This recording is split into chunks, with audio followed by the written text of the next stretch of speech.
Hello everybody and welcome back to a brand new lesson.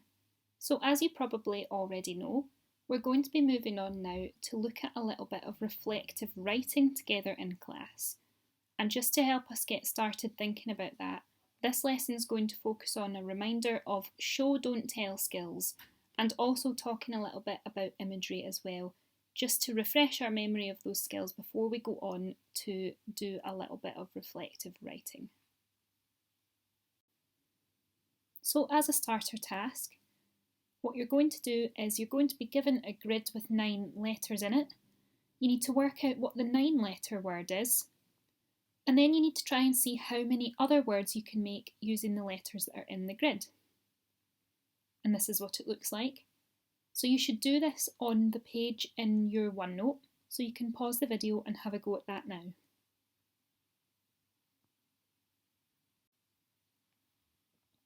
Okay, so what is the point of show don't tell? Well, remember that we use this technique to make our writing more engaging and more interesting. So instead of just saying things like, I felt sad, Sarah felt happy, which gets a little bit boring after a wee while, we use show don't tell to express emotions instead. So when you're thinking about what an emotion looks like, you should consider some of the following things. So things like facial expressions, the feelings that are happening inside the body, so maybe inside your body or perhaps feelings that you think might be happening inside the body of somebody else. Tone of voice, physical reactions, so things like maybe scrunching up your face or having really tense high shoulders or clenched fists, things like that.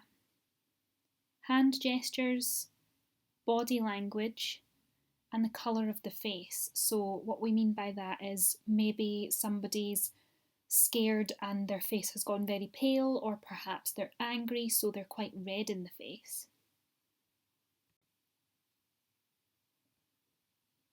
So just as a little bit of an example of how effective this can be, think about the little paragraph that we've got there. So it says, someone had broken David's most prized possession, a mug that his big sister had brought him back from her last trip to New York. He was furious. Okay, fine, it's a little bit boring. So instead, what if you used show don't tell? And then it might sound something like this. Someone had broken David's most prized possession, a mug that his big sister had brought him back from her last trip to New York. As he stared at it, he could feel a rush of blood heating his face, and his breathing became ragged. He felt his teeth clenched tightly together as every muscle in his body tightened. So have a think. Which one do you think sounds more interesting? I think that it might be the one where we've used show don't tell. So over to you then.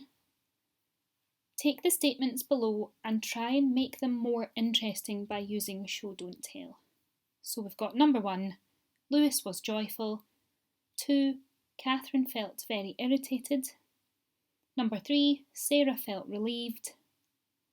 4, sadness swept over Gregor. And 5, Rosie was extremely stressed. So you're going to pause the video and complete this task on the OneNote page.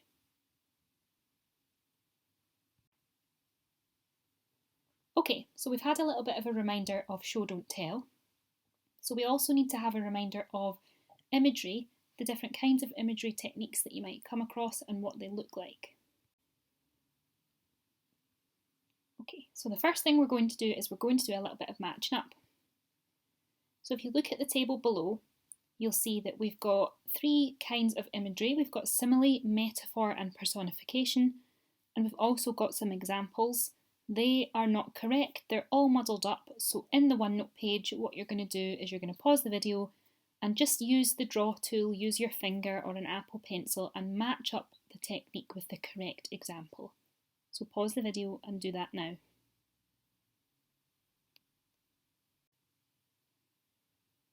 Okay, and now just to develop that we're going to have a go at writing our own imagery.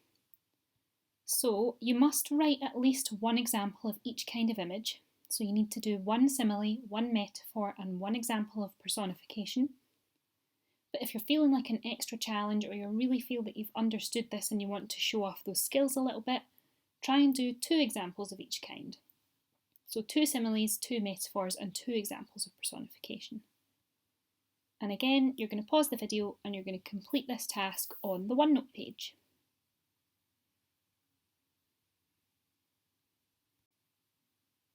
Perfect, well done. So we've got a little extension task for this lesson as well. If you check the OneNote page, you'll see that there are lyrics from a variety of different pop songs, or just songs, that have been added to your OneNote page. And what I'd like you to do is read through them and see if you can identify any examples of imagery. Then, if you have, you can highlight them using the colour-coded key. So if you see any similes, highlight them pink, any metaphors, go for green, and any personification you can make yellow. And once you've done that, you'll have finished the lesson for today. So well done, and remember to ask for any help if you need it.